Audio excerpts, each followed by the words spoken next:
CCTV ang rambol ng ilang lalaki sa Taguig na nauwi sa pananaksak. Narito report ni Bam Alegre.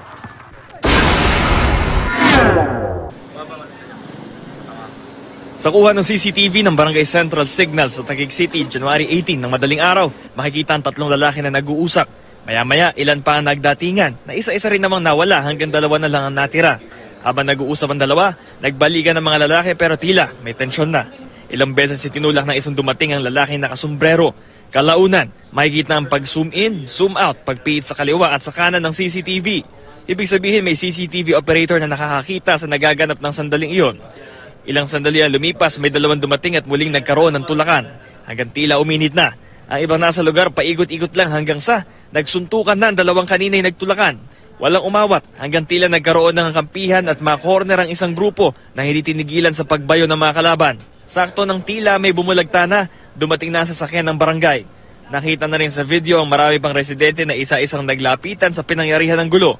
Hindi makagulapay ang isang lalaki na kinailangang buhatin para maisakay sa mobil ng barangay at madala sa pagamutan.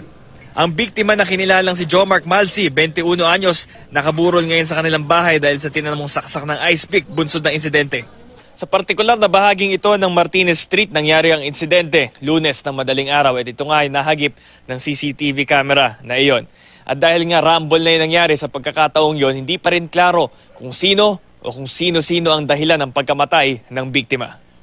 Napanood na ng kanyang mga kaanak ang CCTV footage ng insidente at may hinaing sila sa pagresponde ng Barangay Central Signal. Panood namin doon sa CCTV, parang pinapanood pa nila yung pangyayari bago sila pumunta. At nung pumunta po sila, nakita na nila po yung mga gumawa doon sa anak ko. Pero kahit isa po sa kanila, wala man lang silang dinampot. Tapos lupaypay na po yung anak ko. Depensa naman ng barangay, naging maagap daw sila sa pagresponde.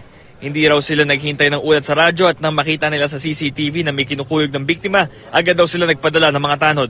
Based po sa aming CCTV ay less than 1 minute nakapag-responde po ang Barangay Central Signal at naidala po sa Barangay Hall.